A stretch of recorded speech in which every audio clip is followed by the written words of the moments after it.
എല്ലാ കാര്യങ്ങൾക്കും നീ ഏടത്തിയുടെ കൂടെ നിൽക്കുന്നു, സപ്പോർട്ട് ചെയ്യുന്നു. അതൊന്നും അമ്മയ്ക്ക് ഇഷ്ടാവുന്നില്ല. നേരിട്ട് ആന്റിയോട് സംസാരിച്ച് അവരുടെ വായ അടപ്പിക്കാൻ വേണ്ടത്. അവരെ സന്തോഷിപ്പിക്കാൻ ഇങ്ങനെ ഒരു ഡ്രാമ കളിക്കേണ്ട ആവശ്യമൊന്നുമില്ല. രേവതി ചേച്ചി നിർബന്ധിച്ചതുകൊണ്ടാ ഞാൻ ഇതിന് കൂട്ടുനിന്നെ. അമ്മയോട് സംസാരിച്ച പ്രശ്നങ്ങൾ രൂക്ഷമാവും, അത്രേ ഉള്ളൂ. രേവതിയോടുള്ള അമ്മയുടെ ദേഷ്യം കൂടും. ഏടത്തിക്ക് ഇവിടെ മനസ്സമാനത്തോടെ കഴിയാൻ പറ്റില്ല. ഇപ്പൊ നിങ്ങൾ തമ്മിൽ തെറ്റി. ഇനി മിണ്ടില്ലാന്ന് കരുതി അമ്മ നല്ല സന്തോഷത്തില. ഇനി ഇത് ഇങ്ങനെ അങ്ങ് പോട്ടെ. പക്ഷേ ഇങ്ങനെ കള്ളത്തരം കാണിക്കുന്നത് എനിക്ക് ഇറിറ്റേഷൻ ആണ് ശ്രീകാന്ത്. എനിക്ക് എന്താണെങ്കിലും ആരാണെങ്കിലും സ്ട്രെയിറ്റ് ആയിട്ട് ഫേസ് ടു ഫേസ് നിന്ന് സംസാരിച്ച് തീർക്കണം. രേവതി ചേച്ചി വിളിച്ചെല്ലാം പറഞ്ഞപ്പോഴേ അപ്പൊ എനിക്ക് നല്ല ദേഷ്യം വന്നിരുന്നു. ശ്രീകാന്തിന്റെ അമ്മയോട് നല്ല രണ്ട് വർത്താനം പറയാൻ തോന്നിയിരുന്നു. അങ്ങനെയാണെങ്കിലേ നിന്റെ അമ്മയോട് ആദ്യം ചെന്ന് സംസാരിക്കേണ്ടത്.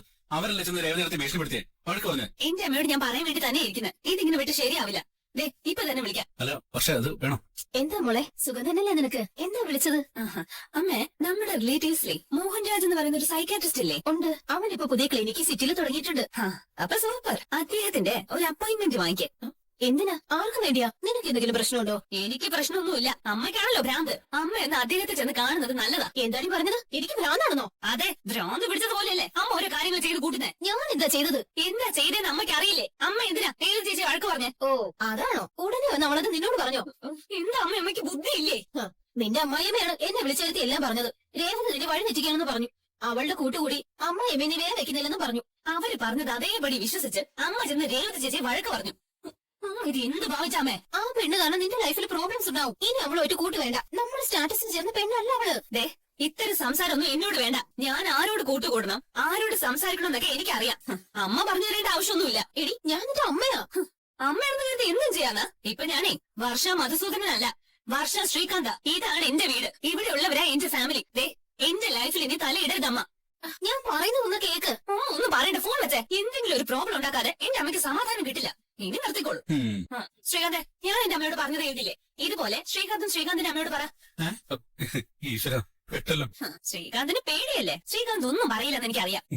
എന്തായാലും ഈ ഡ്രാമ അധികകാലം മുന്നോട്ട് കൊണ്ടുവരുന്നത് എനിക്ക് പറ്റില്ല. കുറച്ചു ദിവസം നോക്കാം. ചേട്ടാ, ഒരു അരമണിക്കൂർ കൊണ്ട് എത്തുമല്ലോ അല്ലേ? ബ്ലോക്ക് ഇല്ലെങ്കിൽ അരമണിക്കൂറൊന്നും വേണ്ട. അല്ല കല്യാണ ഫംഗ്ഷനെ പറ്റി പോകണോ? അല്ല ഏട്ടാ, ഞാൻ കല്യാണം കഴിക്കാൻ പെണ്ണ് കാണാൻ പോവാ. ഒറ്റയ്ക്കാണോ പെണ്ണ് കാണാൻ പോകുന്നത്? അല്ല വീട്ടിലാരും ഇല്ലേ? അവരോട് എത്തിക്കോളും. ഞാൻ വേറൊരു വഴിക്ക് വരുന്നതാ. അല്ല കയറിയത് മുതൽ ഞാൻ ശ്രദ്ധിക്കുന്നുണ്ട്. ചെറിയൊരു ടെൻഷൻ ഉണ്ടല്ലോ. പെണ്ണിന് സാറിന് ഇഷ്ടമാവുന്നുള്ള ടെൻഷനാണോ? ടെൻഷനൊന്നും വേണ്ട സാറേ. സാറിനെ പെണ്ണിന് ഇഷ്ടമാവും. സാറ് സുന്ദരനല്ലേ? അതൊന്നും അല്ല ടെൻഷൻ. ഞാനിപ്പോ ഡബിൾ മൈൻഡില്ല. കല്യാണം കഴിക്കണോ വേണ്ടയോ എന്ന കൺഫ്യൂഷനില്ല. എന്തിനാ കൺഫ്യൂഷൻ? കല്യാണശേഷം ലൈഫ് എങ്ങനെയിരിക്കും എന്നുള്ള ടെൻഷൻ ഉണ്ടേ. അതിനെ കുറിച്ച് ഓർക്കുമ്പോ ഭയവാ. എന്തിനാ ഇപ്പൊ ഭയക്കുന്നേ? ബ്രദർ കല്യാണം കഴിച്ചാണോ? അതെ, എന്റെ കല്യാണം കഴിഞ്ഞിട്ട് 1 വർഷം കഴിഞ്ഞു. നിങ്ങളുടെ മാരേജ് ലൈഫ് എങ്ങനെ പോകുന്നു? സന്തോഷത്തോടെ പോകുന്നു. എനിക്ക് എപ്പോഴും ഫ്രീഡം വേണം. എന്റെ ഇഷ്ടത്തിന് എനിക്ക് ജീവിക്കണം. അതുകൊണ്ടാ വീട്ടുകാരോട് ഓരോ കാരണം പറഞ്ഞ് ഞാൻ വൈകിപ്പിച്ചത്. പക്ഷെ അവരിപ്പോ വിടുന്നില്ല. 35 വയസ്സ് കഴിഞ്ഞേ ഇനിയും നീട്ടിക്കൊണ്ടുപോയ പ്രശ്നം എന്നാ പറയുന്നത്. കല്യാണം കഴിച്ചേ പറ്റൂ എന്നാ അവർ പറയുന്നത്. അവരുടെ നിർബന്ധം കാരണമാണ് ഞാൻ പെണ്ണ് കാണാൻ പോകുന്നത്. എന്റെ സാറേ, ഇതൊക്കെ ചിലർക്ക് ഒരു പ്രായത്തിൽ തോന്നുന്നതാ. ഞാനും നിങ്ങളെ പോലെ കല്യാണം വേണ്ട, എന്റെ അച്ഛനും അമ്മയും പിന്നെ ഈ കാറും ഒക്കെ മതി, ജീവിതകാലം മുഴുവൻ ജോലി അടിച്ച് അങ്ങനെ കഴിയാന്നൊക്കെ കരുതിയതാ. നല്ല ഉറക്കമൊക്കെ ഉറങ്ങി എഴുന്നേറ്റ ഉടനെ ന്യൂസ് ചാനൽ വെക്കുമ്പോ അതിൽ സുനാമി, ഭൂകമ്പം പോലുള്ള ഞെട്ടിക്കുന്ന വാർത്തകൾ ഒട്ടും പ്രതീക്ഷിക്കാതെ നമ്മൾ കാണാറുണ്ടല്ലോ. അതുപോലെ എന്റെ കല്യാണം നടന്നത്. താലിയായിട്ട് കാണാൻ ചെന്ന ഞാൻ കല്യാണ ചെറുക്കനായി. അപ്പൊ നിങ്ങൾ ഇഷ്ടമില്ലാതെയാണോ കല്യാണം കഴിച്ചത്? ആദ്യം ഇഷ്ടമല്ലായിരുന്നു, പിന്നെ ഇഷ്ടമായി. അപ്പോ വിവാഹം കഴിക്കുന്നത് ലൈഫിൽ നല്ലതാണെന്നാണോ പറയുന്നത്? അങ്ങനെ ഉറപ്പിച്ചൊന്നും പറയാൻ പറ്റില്ല. ഈ കടലിനെ കുറിച്ച് നന്നായിട്ട് പഠിച്ചവൻ അത് നീന്തി കിടക്കും. അല്ലാത്തവൻ കടലിൽ മുങ്ങിച്ചാവും. അതുപോലാണ് ജീവിതം. നിങ്ങളും എന്നെ പറഞ്ഞ് പേടിപ്പിക്കുകയാണോ? പേടിക്കൊന്നും വേണ്ട സാർ. ഒരു കാട് കാണണം, അത് ആസ്വദിക്കണമെന്നുണ്ടെങ്കിൽ രണ്ടും കൽപ്പിച്ച് ആ കാട്ടിലൂടെ അങ്ങ് പോണം. അല്ലാതെ പുലി വന്നാൽ എന്ത് ചെയ്യും, കാട്ടാനയും പാമ്പൊക്കെ വന്നാൽ എന്ത് ചെയ്യും, അങ്ങനെ ആലോചിച്ച് നിന്നാലേ ജീവിതാവസാനം വരെ കാട് കാണാൻ പറ്റില്ല. അപ്പോ ബ്രദർ എന്താ പറയുന്നത്? കല്യാണം കഴിക്കണമെന്നാണോ അതോ കഴിക്കേണ്ടതാണോ? ഞാനിപ്പോ എന്ത് പറയാനാ? നമ്മുടെ കല്യാണം നിശ്ചയിക്കുന്നത് നമ്മളല്ലാന്ന് അച്ഛമ്മ പറയാറുണ്ട്. അത് നമ്മൾ വിചാരിച്ചാലും ഇല്ലെങ്കിലും നടക്കേണ്ട സമയമാകുമ്പോൾ അത് നടക്കും. ഞാൻ കാണാൻ പോകുന്ന പെണ്ണ് എങ്ങനെയാണെന്ന് എനിക്ക് അറിയില്ല ബ്രദർ. അതിപ്പോ നമ്മുടെ കൈ കിടക്കുന്ന കാര്യമല്ല സാർ. വരാൻ പോകുന്ന ചിലപ്പോ മഹാലക്ഷ്മി ആവാം, അല്ലെങ്കിൽ ചിലപ്പോ പിശാചാവും. ബ്രദറിന് കിട്ടിയത് എങ്ങനെയുള്ള ഭാര്യ? മഹാലക്ഷ്മിയാണോ അതോ പിശാചാണോ? അത് ശരിക്കും മഹാലക്ഷ്മിയാണ്. പക്ഷേ ചില സമയത്ത് പിശാചായിട്ട് മാറും, പേക്കുത്താണ്. അതാകെ കുഴപ്പമാവുമല്ലോ ബ്രദർ. വൈഫ് സ്നേഹം വാരിക്കോരിയൊക്കെ തരും, എല്ലാ കാര്യങ്ങളിലും സപ്പോർട്ടും ചെയ്യും. അത് ഒരു സൈഡ്. മറ്റേ സൈഡിൽ ഏത് സമയത്താന്ന് പറയാൻ പറ്റില്ല. വഴക്കിന് വരും, പിണങ്ങും. പെട്ടെന്ന് അങ്ങനെ ഫോൺ വന്ന് അവളുണ്ടാക്കിയ പൂരി മസാല കഴിക്കാതെ പോയാലും അതും പ്രശ്നം. ഏത് സമയത്തും യുദ്ധം നടക്കാം. അയ്യോ, കേൾക്കുമ്പോ തന്നെ പേടിയാവുന്നു. ഞാൻ കല്യാണം കഴിക്കണോ അതോ വേണ്ടയോ? എന്റെ പൊന്നു സാറേ, കല്യാണം എന്ന് പറഞ്ഞാലേ ജോളിയായിട്ടുള്ള ഒരു ടോർച്ചറിംഗ് ആണ്. സാറ് വെള്ളം അടിക്കാറുണ്ടോ? ആഴ്ചയിൽ ഒരിക്കൽ അടിക്കാറുണ്ട്. വെള്ളം അടിച്ച് വന്നാ അന്നും കുറച്ച് ദിവസവും ചെവിയിൽ പഞ്ഞി വെച്ച് നടക്കേണ്ടി വരും. നല്ലത് കിട്ടും. കൺഫ്യൂഷൻ ആവണല്ലോ. നീന്തൽ പഠിക്കണമെങ്കിലേ താഴെ നീന്തി പഠിക്കാൻ പറ്റില്ലല്ലോ. വെള്ളത്തിൽ തന്നെ ചാടണ്ടേ സാർ. വെള്ളം കണ്ട് പേടിച്ച് നിന്നാ പഠിക്കാൻ കഴിയില്ല. രണ്ടും കൽപ്പിച്ച് അങ്ങോട്ട് ചാടണം അല്ലേ? വേറെ ആലോചിക്കണേ. രണ്ടും കൽപ്പിച്ച് അങ്ങോട്ട് കല്യാണം കഴിക്കുന്നേ. എവിടെ നോക്കിയാടാ? ആരാ നീ? നിനക്ക് കണ്ണില്ലേ? നോക്കി ഓടിച്ചൂടെ? വണ്ടി അടിച്ചെന്നാണല്ലോ തോന്നുന്നത്. ഒരു ലൂസ് വന്ന് കുറുകെ ചാടിയിട്ടുണ്ട്. ഞാനിപ്പോ വരാം. നിങ്ങളുടെ കണ്ണെവിടെയാണോ? നിനക്കെന്തൊരു കണ്ണില്ലേ? ഇങ്ങോട്ട് വന്ന് തിരിച്ചു ഒച്ച വയ്ക്കുന്നു. ഞാനല്ലേ ഇടിച്ചേ? എവിടെ ആലോചന വണ്ടി ഓടിക്കുന്നത് വളവിലെത്തിയ ഹോൺ അടിക്കുന്ന അറിയാൻ പാടില്ലേ? എന്താ നിങ്ങളുടെ വണ്ടിക്ക് ഹോണില്ലേ? അത് വീട്ടിൽ മറന്നു വെച്ചിട്ടാണോ വന്നേ? എന്താ ബ്രദർ ഇവർ ഇങ്ങനെയൊക്കെ പറയുന്നത്? ഇവിടെ കെട്ടിയത് ശരിയല്ല, അതാ നിലയ്ക്ക് നിർത്തിയിട്ടില്ല. എന്റെ കെട്ടിയ ശരിയല്ലെങ്കിൽ നിങ്ങളുടെ കെട്ടിയോട് ശരിയല്ല. എന്റെ ഭാര്യ വല്ല പറഞ്ഞോണ്ടല്ലോ. പിന്നെ നിങ്ങൾ എന്തിനാ എന്റെ ഭർത്താവ് ശരിയല്ലെന്ന് പറഞ്ഞേ? ആഹാ, ഇങ്ങോട്ട് വന്നിരിച്ചിട്ട് ഒച്ച വയ്ക്കുന്നോണ്ട് നീ. എന്റെ വണ്ടി സ്ക്രാച്ചായി. എന്റെ ഭാര്യ കഷ്ടപ്പെട്ട് അധ്വാനിച്ചുണ്ടാക്കിയ കാശോട് വാങ്ങി തന്ന വണ്ടിയത്. നോക്ക്, എന്റെ സ്കൂട്ടറിൽ സ്ക്രാച്ച് ഉണ്ട്. എന്റെ ഭർത്താവ് കഷ്ടപ്പെട്ട് അധ്വാനിച്ചുണ്ടാക്കിയ കാശ് കൊണ്ട് വാങ്ങിച്ചെന്ന വണ്ടിയാ. നീ അല്ലാതെ വണ്ടി കഴിച്ചേ, എന്നിട്ട് അവരെ വെക്കട്ട് തീർന്നു. മര്യാദയ്ക്ക് വണ്ടി എടുത്ത മാറ്റി അവർക്ക് കാശ് കൊടുക്കും. ഇല്ല പിടിച്ച പോലീസ് ഏൽപ്പിക്കും. ഇവരെ പിടിച്ച് പോലീസിൽ ഏൽപ്പിക്കാൻ നിങ്ങളാരാ? മര്യാദക്ക് സംസാരിച്ചോ? ചുമ്മാ എടാ ഓടാന്നൊക്കെ വിളിച്ചാണല്ലോ. നിങ്ങൾക്ക് വേണ്ടിയല്ല മേഡം ഞാൻ സംസാരിച്ചത്. എന്നിട്ട് എങ്ങനെയൊക്കെ പറയുന്നത്? എനിക്ക് വേണ്ടി സംസാരിക്കാൻ ഞാൻ നിങ്ങളോടൊക്കെ പറഞ്ഞോ? ഓഹോ, ഇപ്പൊ അങ്ങനായോ? ചേട്ടാ അത് വിട്. ഇതേ എന്റെ വൈഫാ. വൈഫോ? ഭാര്യ ഭർത്താവ് നമ്മളെ വഴക്കൊക്കെ വീട്ടിൽ മതി, നടുറോട്ട് വേണ്ട. അയ്യോ, വഴക്കൂടിയൊന്നും അല്ല, ഞങ്ങള് വെറുതെ ഒരു തമാശ കാണിച്ചാ. ചേട്ടൻ മരിച്ചല്ലേ? നീ അവരോട് അങ്ങനെയൊക്കെ പറയാൻ പോയത്? പിന്നെ അവര് നിങ്ങളുടെ മെക്കിട്ട് കയറുമ്പോ ഞാൻ ചുമ്മാ നോക്കി നിൽക്കണം? നിങ്ങളുടെ വൈഫ് ചില സമയം പിശാചാണ്, പേക്കൂത്താണെന്നൊക്കെ പറഞ്ഞില്ലേ? അത് ഇവരാണല്ലേ? എന്താ ഇവര് പറഞ്ഞത്? എന്തിനോ ഞാൻ പേടിച്ചു പോയി കേട്ടോ. നിങ്ങൾ എങ്ങനെ ഇവരുടെ കൂടെ കഴിയുന്നേ? വെറുതെ എന്തോ പറയാ. ഇതാ മഹാഭാവി സിംഹകൂട്ടിലേക്കാണല്ലോ നീ തള്ളിട്ടത്. രേവതി മോളെ, രേവതി മോള് ഒന്നും പറയണ്ട, എനിക്കേ എല്ലാം മനസ്സിലായി. ഞാൻ പറയട്ടെ. അങ്ങോട്ട് ഇന്ന് വീട്ടിലേക്ക് വാ, തരാട്ടാ. രേവതി പോലെ പോലെ പോലെ ഞാൻ പറയട്ടെ. പോലെ പോലെ താനിപ്പോ എന്തിനാണോ അതൊക്കെ വിളിച്ചു പറഞ്ഞേ? ബ്രദർ എന്നോട് പറഞ്ഞല്ലേ ഞാൻ പറഞ്ഞോളൂ, തെറ്റൊന്നും പറഞ്ഞില്ലല്ലോ. നിങ്ങൾ പെണ്ണുകാണല്ലേ പോന്നെ? ഈ കല്യാണം നടക്കണം. ഇപ്പൊ പറഞ്ഞ തെറ്റാണ് ചെയ്യണമെന്ന് പിന്നീട് മനസ്സിലാവും. ബ്രദർ ഞാനപ്പോ കല്യാണം കഴിക്കണോ വേണ്ടയോ? എനിക്ക് അറിഞ്ഞൂടാ. നിങ്ങൾ എന്നാ ശരി പഠിക്കരുത്. കാര്യം തീരുമാനമായി. ഇവിടുത്തെ ബാക്കി വീട്ടിൽ ചെന്ന് കിട്ടും. എന്തെങ്കിലും ചെയ്തേ പറ്റും. ഒരു കാര്യം ചെയ്യാം, പോകുമ്പോ അവർക്ക് ഇഷ്ടപ്പെട്ട എന്തെങ്കിലും വാങ്ങിക്കൊടുക്കും. ഹോം നഴ്സായി എത്ര വർഷത്തെ ജോലി പരിചയമുണ്ട്? ഒരു 5 വർഷമായിട്ട് ജോലി ചെയ്യുന്നുണ്ട്. ശാലിനി, ഫുൾ ടൈം ഇവരുടെ കൂടെ തന്നെ വീട്ടിൽ വേണം. രാത്രി വീട്ടിൽ തന്നെ സ്റ്റേ ചെയ്യണം. പിന്നെ മെഡിസിനും ഫുഡും ഒക്കെ കൃത്യസമയത്ത് തന്നെ കൊടുക്കണം. ഇതൊക്കെ പ്രത്യേകിച്ച് പറയണോ? ഇതൊക്കെ എന്റെ ഡ്യൂട്ടിയുടെ ഭാഗമല്ലേ? വിമലാന്റെ എന്റെ സ്വന്തം അമ്മയെ പോലെ ഞാൻ നോക്കിക്കോളാം, പോരെ? പിന്നെ സാലറി ഒക്കെ കൃത്യമായിട്ട് അക്കൗണ്ടിൽ എത്തിയിരിക്കും. അപ്പൊ നമ്മള് പെട്ടെന്ന് എന്നോട് നാട്ടിലേക്ക് കൊണ്ടുപോലല്ലേ? പോകാം മോനെ, വീടൊന്ന് ശരിയാവട്ടെ. അതുവരെ അമ്മമ്മയെ നോക്കാൻ ഒരാള് വേണ്ടേ? അതുകൊണ്ടാ ശാലിനി എന്റെ വിളിച്ചത്. ആന്റിക്ക് അമ്മൂമ്മയെ നോക്കാൻ കഴിയില്ലെങ്കിൽ ഞാൻ നോക്കൂല എന്റെ അമ്മൂമ്മ. എന്തിനാ ഈ എന്റെ കൂടെ വരാൻ പറഞ്ഞേ? മോനെ അമ്മമ്മയെ നോക്കാൻ പറ്റുമോ? അപ്പൊ മോന് സ്കൂളിൽ പോണ്ടേ? അപ്പൊ ഒരു കാര്യം ചെയ്യാം, നമുക്ക് 2 പേർ കൂടെ ചേർന്ന് അമ്മമ്മയെ നോക്കാം. എന്താ, സമ്മതമല്ലേ? ആ, സമ്മതമാ. ആവോ, സമാധാനായി. മോൻ സമ്മതിച്ചല്ലോ.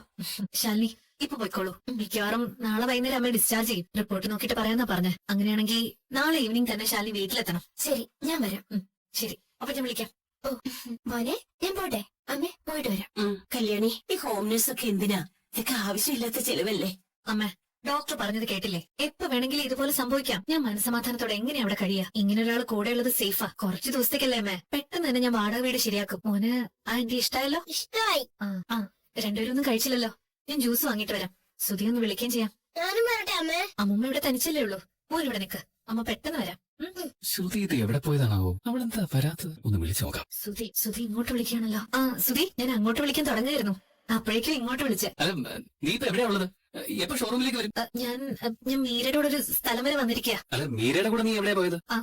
അത് പിന്നെ കുറച്ച് ദൂരെയാ. അവളുടെ ജോലിയുടെ ഭാഗമായിട്ട് വന്നതാ. ഞാൻ വന്നിട്ട് വിശദമായിട്ട് പറയാം. എന്താ ശ്രുതി ഇത്? നിനക്ക് ഇവിടെ ഷോറൂമിൽ എത്രമാത്രം ജോലിയുണ്ട്? അവളോട് വേറെ ആരെങ്കിലും കൂട്ടിയിട്ട് പോകാൻ പറ. അല്ല, അവളെന്റെ ഫ്രണ്ട് അല്ലേ? അപ്പൊ അവള് കൂടെ വരണമെന്ന് പറയുമ്പോ എങ്ങനെയാ ഞാൻ വരാൻ പറ്റില്ല എന്ന് പറയുന്നേ? ശ്രുതി, മീര ഇപ്പൊ നിന്റെ കൂടെ ഉണ്ടോ? ഉണ്ട്. ഞാൻ ഈവനിങ് വിളിക്കാം. ഓക്കെ, ശരി. മീരെ പെട്ടെന്ന് വിളിച്ച് പറയാം. ഒരു മിനിറ്റ്. ശ്രുതി, നീ എവിടെയാ ഉള്ളത്? മീര, ഞാനൊന്ന് നാട്ടിൽ വന്നിരിക്കുക. അമ്മയ്ക്ക് നല്ല സുഖമില്ല, ഹോസ്പിറ്റലിലാ. നിന്റെ ജോലിയുടെ ഭാഗമായി ഞാൻ നിന്റെ കൂടെ ഒരു സ്ഥലം വരെ വന്നിരിക്കുക. നിന്റെ കൂടെയാ ഉള്ളതെന്നൊക്കെയാ ഞാൻ സുധിയോട് പറഞ്ഞിരിക്കുന്നത്. അഥവാ നിന്നെ സുധി വിളിച്ചാ നീ ഇങ്ങനെ തന്നെ പറയണേ. ഞാൻ നിന്റെ ഷോപ്പിൽ തന്നെയാ ഉള്ളത്. ശ്രുതി, ഞാൻ ഫോൺ ചെയ്യുന്നത് നോക്കി അന്ന് വിട്ട് കുന്ത വിളിഞ്ഞ പോലെ നിൽക്കുക. നിന്നോട് ആരാ ഇപ്പൊ അങ്ങോട്ട് പോകാൻ പറഞ്ഞേ? നീ ഇപ്പൊ എന്റെ കൂടെ ഉണ്ടെന്ന് ഞാൻ സുധിയോട് പറഞ്ഞേ ഉള്ളൂ. ഇനിയിപ്പൊ എന്താ ചെയ്യാ? എന്തിനാണ് നീ പറ? ഞാൻ പറഞ്ഞ കള്ളാണെന്ന് സുധിക്ക് ഇപ്പൊ മനസ്സിലായി കാണും. നിന്നോട് ഇപ്പൊ വന്ന് സുധി ചോദിക്കും. അപ്പൊ ഞാനാണ് വിളിച്ചെന്ന് നീ പറയരുത്. നീ പെട്ടെന്ന് തന്നെ അവിടെ നിന്ന് വിട്ടോ. ശരി. ഇനിയിപ്പൊ എന്ത് ചെയ്യും? മീര എവിടെ പോവാ? അത് ഓഫീസിൽ നിന്ന് വിളിച്ച് പെട്ടെന്ന് ചെല്ലാൻ പറഞ്ഞു. അതുകൊണ്ട് ഓഫീസിലേക്ക് പോവാ. ശ്രുതി എവിടെ? അത് പിന്നെ അവൾ... നീ കള്ളം പറയാൻ നോക്കണ്ട. നീ ഇവിടെ ഉണ്ടാവുമ്പോഴ് അവള് നിന്റെ കൂടെ ഉണ്ടെന്ന് എന്നോട് ഫോണിൽ പറഞ്ഞത്. അത് വേറൊരു മീരയുടെ കൂടെയാ. വേറെ മീര? അവളുടെ ക്ലൈന്റ് മീരയാവാന ചാൻസ്. ശ്രുതി ഇപ്പൊ എവിടെയാ ഉള്ളതെന്ന് പറ. എനിക്ക് പെട്ടെന്ന് ഓഫീസിലെത്തണം. ബൈ. രേവതി, ഞാൻ പേക്കൂത്താണെന്നാ പേക്കൂത്ത് കാണോ? നിന്റെ പേക്കൂത്ത് വേണ്ട. എന്റെ പൊന്നിനെ രേവതി ആടരുത്, ഉറഞ്ഞു തുള്ളരുത്. തണുക്കൂ, സമാധാനം. വീട്ടിലും നാട്ടിലും എല്ലായിടത്തും എല്ലായിടത്തും സമാധാനം പറക്കട്ടെ. ഇവിടെ സമാധാനമല്ല കലാപം ഉണ്ടാവാ എന്റെ മുന്നിൽ നിന്ന് പോയില്ലോ. കലാപം ഉണ്ടാവുന്ന അറിയാം. അതുകൊണ്ടാണ് ഞാൻ സമാധാനപ്രിയനായിട്ട് വന്നിരിക്കുന്നത്. ഞാൻ പേക്കൂത്താടുന്ന മാത്രേ പറയേണ്ടതൊക്കെ പറഞ്ഞിട്ട് സമാധാനപ്രിയം ചമഞ്ഞ് വന്നേക്കുക. സമാധാനപ്പെട്. ഞാൻ ഇപ്പഴാ നിങ്ങളുടെ മുമ്പിൽ പേക്കൂത്താടിയത്. വീട്ടിലെന്താ സ്നേഹം തേക്കാരളെ എന്നൊക്കെയാ വിളിക്കുന്നത്. പുറത്തിറങ്ങിയാ ഞാൻ പേക്കൂത്താടുന്നുള്ളല്ലേ? എന്തൊക്കെയാണെങ്കിലും എന്നെ കുറിച്ച് അയാളോട് പറഞ്ഞേ. അയ്യോ, ഈ സാധാരണ രീതിയിൽ പറഞ്ഞുള്ളൂ. ഈ ഓട്ടോ പോകുമ്പോ ഈ യാത്രക്കാരോട് അതും ഇതൊക്കെ സംസാരിക്കുമല്ലോ. അപ്പൊ അവർക്ക് എന്നോടുള്ള അടുപ്പം കൂടും. അപ്പൊ വീണ്ടും ട്രിപ്പ് വിളിക്കും. എങ്ങനെ ട്രിപ്പ്? അപ്പൊ നിങ്ങൾക്ക് ഓട്ടം കിട്ടാൻ വേണ്ടി എന്നെ പേക്കൂത്തുകാരിയാക്കിയല്ലേ? അപ്പൊ ഇത് സ്ഥിരം പരിപാടിയാ നിങ്ങളുടെ. യാത്രക്കാരെ സന്തോഷിപ്പിക്കാൻ വേണ്ടി എന്നെ കുറിച്ച് കുറ്റം പറഞ്ഞോണ്ട് വണ്ടി ഓടിക്കാം. അയ്യോ, ഞാൻ കുറ്റം പറഞ്ഞല്ലോ. പിന്നെ എന്നെ പേക്കൂത്തുകാരിയാന്ന് പറഞ്ഞതോ? അത് പിന്നെ പലതും പറഞ്ഞ കൂട്ടത്തില് പറഞ്ഞു പോയിരുന്നുള്ളൂ. ഇതൊക്കെ ട്രിപ്പ് കിട്ടാനുള്ള ഒരു ട്രിക്കാണ് രവി. അയ്യോ, ഞാൻ മറ്റുള്ളവരുടെ മുമ്പിലും കുറ്റം പറയുന്നതാണോ ട്രിക്ക്? അത് ഞാൻ തമാശക്ക് പറഞ്ഞതല്ലേ. പിന്നെ നീ ചില റിയാലിറ്റി ഷോസിലൊക്കെ കാണാറില്ലേ? അവര് തമാശക്ക് വേണ്ടി ഭാര്യമാര് എന്തൊക്കെ പറയുന്നു. അത് ചുമ്മാ ചിരിപ്പിക്കാൻ വേണ്ടി പറയുന്നത്.